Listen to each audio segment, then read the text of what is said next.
Ladies and gentlemen, hey, hi, how you doing? Welcome back to the channel. Thank you so much for stopping by. There's been a lot of discussion about the long range meta recently. Of course, we saw some nerfs to some of the more popular ranged weapons in the game with the Krig and with the C58 and whatnot. And because of all of that, the long range meta to a lot of players right now is sort of a question mark. Yeah, this gun's decent, but is it better than this gun? Well, this gun's kind of hard to use, but it has good stats. Should I use that over this? So basically, today we are going over the long range meta, what weapons you should be looking out for in the long range meta, and what weapons statistically are the go-tos right now with the current TTK and with the current meta that we have within Warzone. So if you enjoy the video at any point, let me know by dropping a like on it. Let's go for 3,000 likes on this one. And of course, if you're new to the channel or if you haven't already subscribed, feel free to do so. That way you can always stay up to date with the latest news, intel, tips, loadouts, and really everything else going on in the world of Call of Duty. So here we are back on True Game Data. As always, shout out to Tony for putting in all the work and getting in all these numbers into the site so we can actually go ahead and look at this stuff. The site and his channel will be linked down in the description below.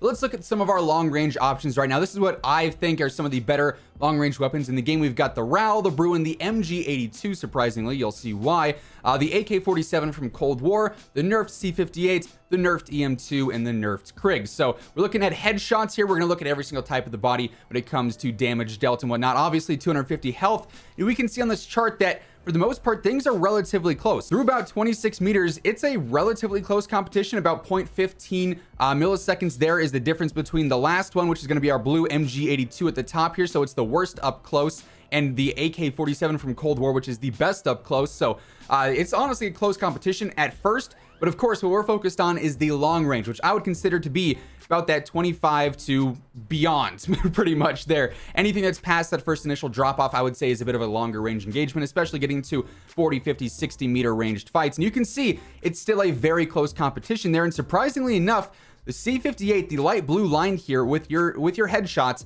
is actually going to give you the best TTK over range compared to all these other rifles on here. But that said, the EM2, that light pink bar, very close behind. If you look at the EM2 versus the C58 though, C58's a lot easier to use. The EM2 has a lot more recoil, and especially with that visual bounce, hitting headshots consistently is going to be a bit more difficult to do. So while it has a TTK that's very close to the C58's, it is a lot more difficult to use. The Bruen, the bright pink bar though, is also very, very competitive with this meta. You can see that when you're hitting a headshot, it is right there with the C58 and with the EM2 as well. The RAL is pretty much through and through. It's slow firing, but it doesn't really have any significant drop off. It just goes straight the whole time. The AK-47 we can see is so good up close, and it's one of the better close range weapons, but it drops off to be about consistent with the RAL. The MG82 with headshots is not really a factor, and the Krig is semi-decent at first and then drops off to just be terrible. So the Krig is a no-go when it comes to hitting headshots. We can switch over to chest shots, and it's sort of the same story to a certain extent. The Krig, the brown line, still not hanging. This nerfed Krig, I just don't think is it anymore, especially for long ranged fights.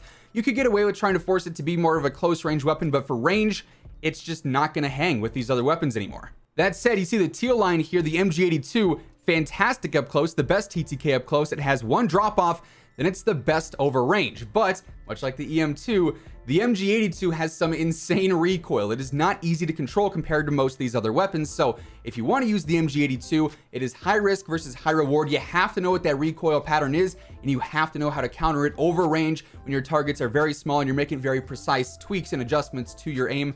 But statistically, if you're hitting chest shots, the MG82 is going to pay off the most because it has a very, very good TTK over range. You can see the pink line here. The EM2 again is still going to be very solid, as is the hot pink with the Bruen. We look at the C58, and it's really not all that great anymore to the chest at least.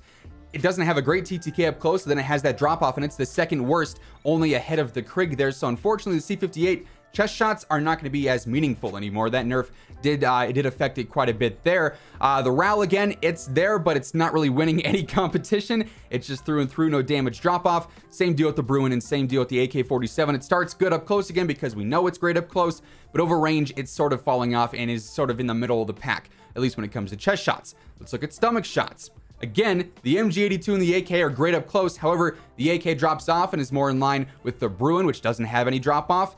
The MG82 though is right there, the best of the best when it comes to TTK over range. The EM2 closely behind that. Again, recoil is factored in on both those. Both of them are harder weapons to use, and it's going to be harder to land your shots consistently. But if you can, the TTK is insane.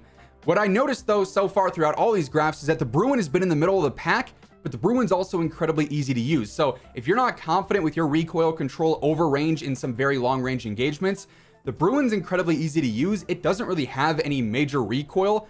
It's super simple. While it doesn't have the best TTK, it's going to be the easiest to land shots with. So if you're missing shots with the EM2 or the MG82, and you're consistently landing with the Bruen, it might be more worth it to use the Bruen.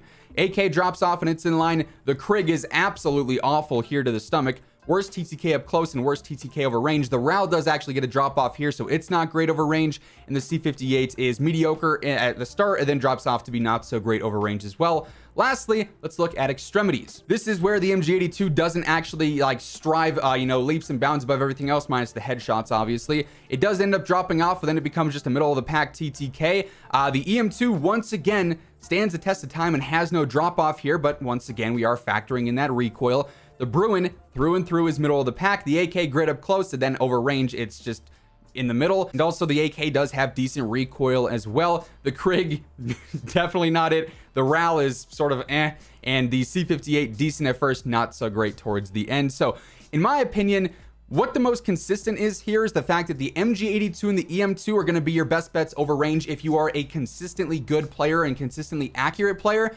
But in general, the Bruen is the easiest to use and the most consistent throughout all of these. It is always in the middle of the pack, and it is always very competitive with all these other weapons over range without any drop-offs and without the worry of missing shots consistently due to an over-exaggerated recoil, right? MG82 and the EM2 are going to kick a lot. They're going to be harder to hit targets over range. The Bruen is not. So the Bruen, I think, is going to be the best bet over range for players who are just decent. But if you're a really good player and you know recoil and you're good at mastering those patterns, the EM2 and the MG82, in my opinion, are the go-tos. I think I'll still find myself running the C58, and we'll break down a few setups here in just a minute. But overall, I feel like that's sort of how things play out now. The Krig is just not it anymore. I would not advise using the Krig. It's just not going to kill fast enough in any situation for a ranged fight, for a long-range meta, of course. But let's go ahead, let's jump in and break down some setups real quick. So like I said, the C58 I just like personally. I think I'll still use it here and there, but statistically, is it the best option? No. Is it decent enough to be able to compete? Yes, if you can, manage to land your shots. Same setup as always. Agency, Task Force, Field Agent, 45 round drum, and the 3x optic. The EM2, I think I'll still find myself using this as a ranged weapon. It is also very good for sniper support as well, for what it's worth, but for range, pretty much a copy and paste of the last setup for the C58. Agency, Task Force, Field Agent, 40 round 3x optic. If you wanted a sniper support setup, I'd go for just the basic suppressor there and probably take down Task Force over to Ranger just so you don't have as many mobility decreases, and probably switch out the 3x for like the Microflex or something like that. But EM2 still great. For the MG82, keep in mind, this is not an easy weapon to use over range. You are going to have to manage quite a bit of recoil in order to actually land your shots and make the TTK good with this thing. But in order to do that, I'd say go for the Agency suppressor. That's going to help with recoil. Task Force will help with range, velocity, and recoil. Field Agent will help with recoil. Fast mag you need because the fire rate is insane and you're going to be reloading a lot. You don't want to spend a ton of time reloading an LMG. And then finally, 3x optic yet again. And then lastly, for the Bruen, same setup as always for Warzone. Monolithic suppressor, Horizon barrel, or the Summit barrel. I just like the Horizon because it's not as slow. Commando foregrip or the TAC laser, whichever you prefer. The 60 round mags, then also the VLK 3x optic. So yeah, that is the long range meta in my opinion right now. Those are the best choices for weaponry, and that's going to wrap things up for today. If you guys enjoyed the video, let me know by dropping a like on it. Would be seriously appreciated. And of course, if you're new to the channel or if you haven't already subscribed, feel free to do so. That way you can always stay up to date with everything going on in COD. But once again, and as always, thank you so much for tuning in, and until next time, take it easy, have an awesome rest of your day, and I will catch you guys later. Peace out.